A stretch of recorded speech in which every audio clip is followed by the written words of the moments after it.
Fishing, as we know it, is both an industry and a sport. Today we see the everyday angler by boat or land, using rod and reel, bait, and hook. Every day we see advancements in technology that continues to change the game, but it wasn't always like this. When did people start fishing? Who were they? And why was it so important? How has this ancient technique evolved and shaped into the fishing world we know today? But to know how we got here, we must first go to the very beginning. Who was the first fisherman?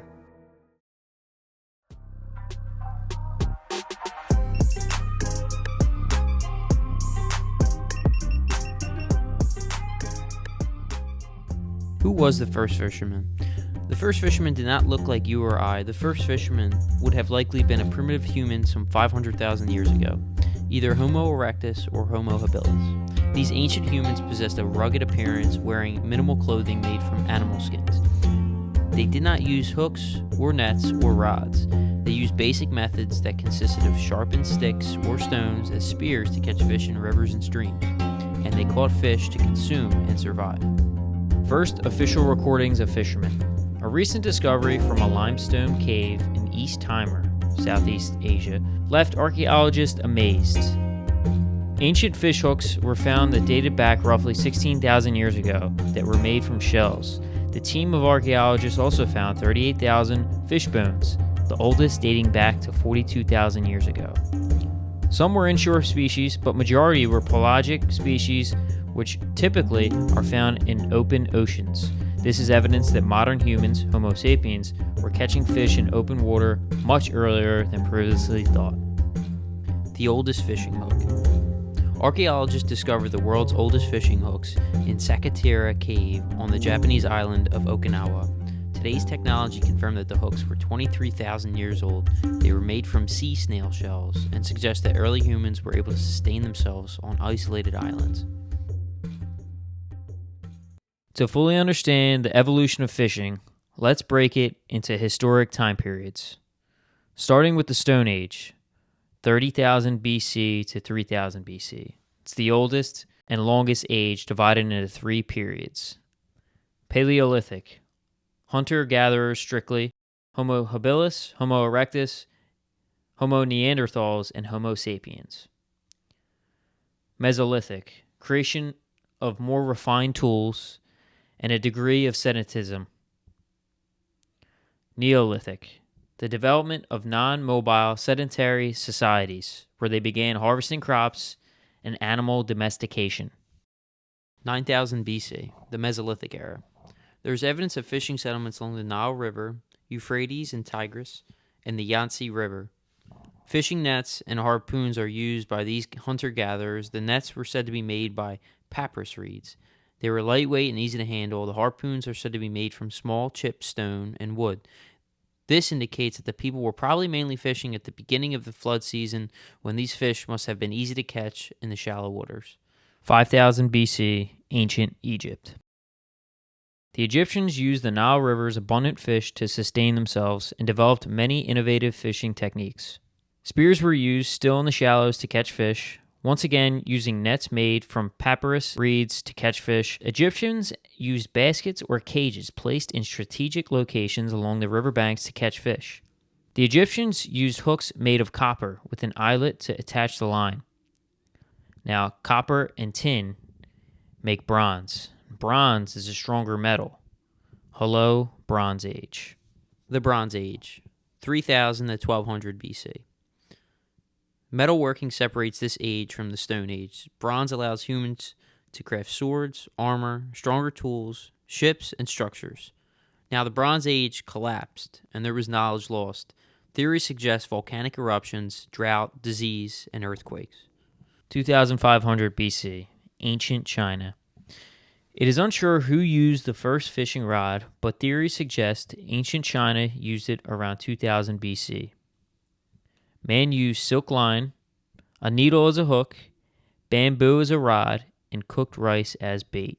1500 BC, ancient Greece. Fishing is depicted in art, showing various techniques like net fishing and spear fishing. Fishing was a significant part of the economy. Fishermen caught a variety of fish from the seas and rivers, using spears to hunt fish in large numbers, traps called fish weirs, hooks made from copper, and attached to a line made from animal hair. The nets used to surround schools of fish, the harpoons and tridents, which was used by the god Poseidon to symbolize his power over the sea. Next, we go to the Iron Age, 1200 to 600 BC. Iron was much less rare than bronze, which meant mass production. Iron construction tools and farming tools were discovered, and coins became currency. 1000 BC, Ancient Rome. Ancient Rome developed large-scale fishing operations such as seine nets supplying fresh fish to markets.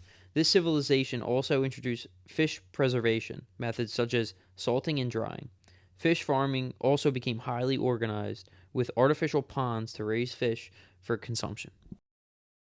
Classical Antiquity, 600 BC to 500 AD. There were historic written books in this period. We've seen Greek philosophers such as Socrates, Plato, and Aristotle. This is the time period where the Bible originated, Hindu scriptures, and Confucius writings. We would also see Alexander the Great and Julius Caesar in this time period. During this time period, ancient Greece and Rome fishing was a significant economic activity in the Mediterranean. Fishing was a source of food used to make fish sauces, salted fish, and purple dye. The Middle Ages. 500 AD to 1500 AD. This is otherwise known as the Dark Ages, the fall of the Western Empire, economic, intellectual, and cultural decline, Catholic Church, militarization, the Crusaders, the Gothic architecture, era of the Great Famine, 100 years of war between France and England, the Black Plague, the print press discovered, mass production of the newspaper, discovery of the European exploration, and America's discovered. 960 AD, China. Cormorant fishing becomes a traditional fishing method that involves training cormorants, an aquatic species of bird, to catch fish in rivers.